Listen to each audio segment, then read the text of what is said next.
Warriors get it done in a game that had kind of preseason-like vibes Sunday evening at Chase Center. Klay with a huge first half, 25 points, stole the show, a lot of usage, a lot of tough shots, created for others. Kind of played the Steph role, right? He was kind of the system in that first half at least. But, you're going up against a Jazz team with a lot of young guys who just weren't connected and are out there just trying to kind of figure out the league. And so it was a must-win game in a way, in a sense of not necessarily for the standings. It seems like we might be locked in at this 10 spot, but morale's sake, like you can't lose to them in that scenario, right? It just would have been a bad look. You get Steph a rest.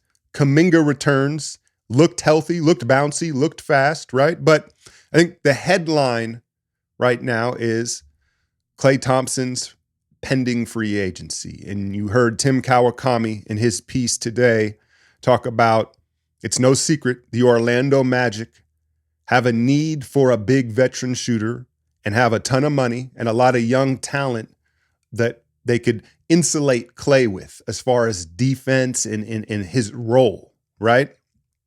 And, what was it publicized in the beginning of the year? Klay turned down a 2-year, $48 million deal. That was the rumor, right? And I thought as the season went on, it was kind of like, I don't know if that deal is going to still be on the table, right?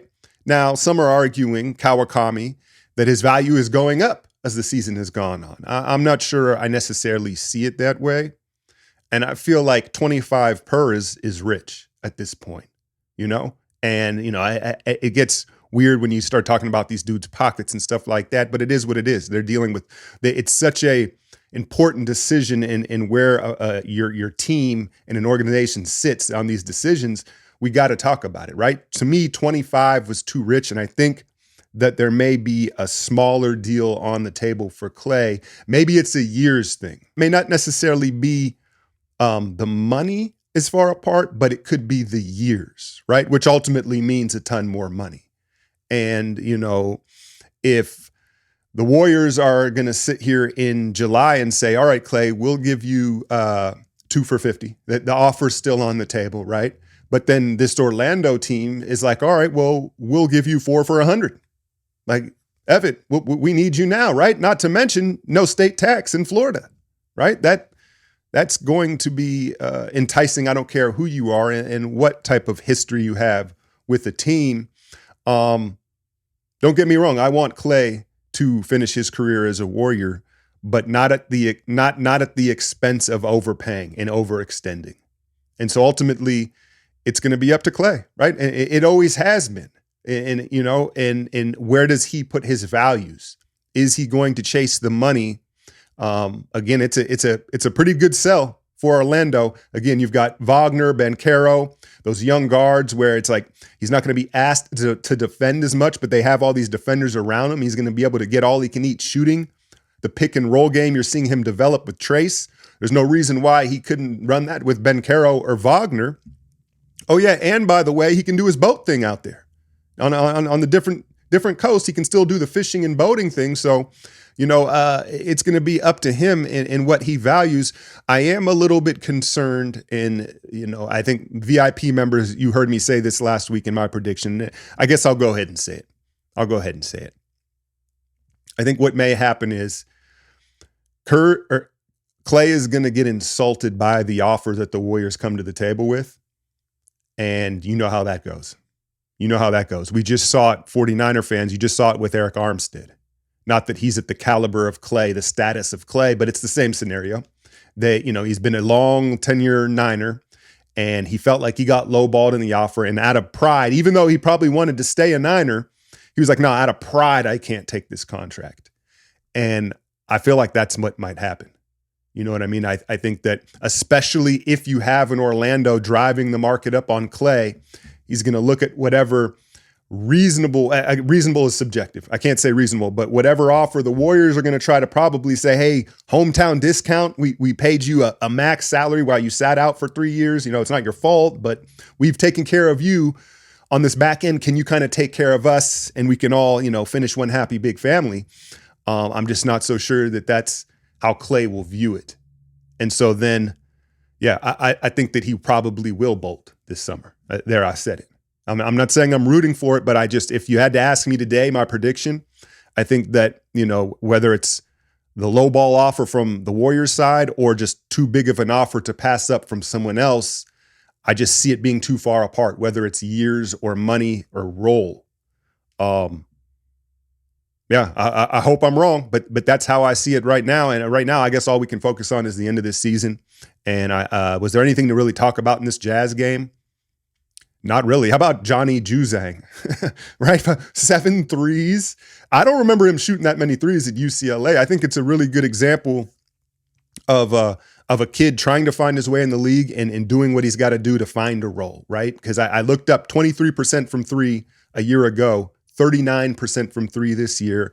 He realizes he's got to be a knockdown energy guy, knockdown shooter energy guy, kind of what I call him in the breakdown today, Juzang, the handsome Niang, right? Kind of a George Niang type. He looks like he could be in a little better shape, but again, I don't have many takeaways from the game last night other than they did what they had to do. Didn't love the fourth quarter Klay and Chris Paul minutes. To me, listen, I get how quick leads evaporate in the NBA, and yeah, he was under 30 minutes. But a couple of points. One, again, the Curry minute thing from the Minnesota game still drives me crazy. If we're dealing with 2 or 3 minutes here, then save them. If that's your point, if that's how you're playing it, if it's an accumulation. But the other thing is that I just think that, listen, 20-point lead in the fourth against this Jazz team. If you don't trust the young guys to close it out, then you haven't done a good enough job with the young guys. And these are the bits of rope that you have to extend to the young guys. All right, 20-point lead. Let's see y'all do it. And so I didn't love those minutes. But all in all, it was chicken soup and a feel-good game. A lot of smiles. Kuminga looking healthy. This Laker game Tuesday has lost a little bit of its juice, I think, because, again, it seems like we're kind of locked in the 10 spot. It's just a matter of who are we going to face, right? Now, could you make the argument that you want the Lakers to just win Tuesday, which would bump them up into the 7-8 bracket, right? And at least kind of help avoid them a little bit? Because it looks like perhaps the path would be the Kings and then maybe the Pels. That would be assuming the Lakers win the first game in the play-in in the above bracket. And listen, the Kings, they're ripe for the picking right now. Herter's out, Monk's out. And they've had a lot of the same issues we've had as far as like transition defense and holding leads and execution and stuff like that. We already know the familiarity. I mean, it's basically be another game 7 with this Kings team right out of the gate. And so it is a little bit disappointing that it seems like we can't chase wins and try to climb up out of that final spot. I think the silver lining is, and you heard Kerr allude to it after this one, now maybe we can rest some of these guys in this final week. And so the battery can be as charged as it can be for this one-off against the Kings, the Pelicans, the Lakers, whoever it may be. But yeah, man, what do y'all, I guess in the comments, let me know how much are you willing to pay Klay? Like, what are you willing to match a 2-year, $70 million deal from the Magic, or even more, a 4-year, a more year type of deal? Just for, the nostalgia, I guess is the word I would say. No, I mean, maybe that's not fair, but you know what I'm saying. So, because to me, yeah, I think that anything, I don't know if I'd even offer the 25. I'm just keeping it a buck. I feel like 18 to 20 is fair market value when you just put the context behind it. But I don't set the market value. It sounds like the Magic are going to. Hit that like, share, and subscribe. I'm out, y'all.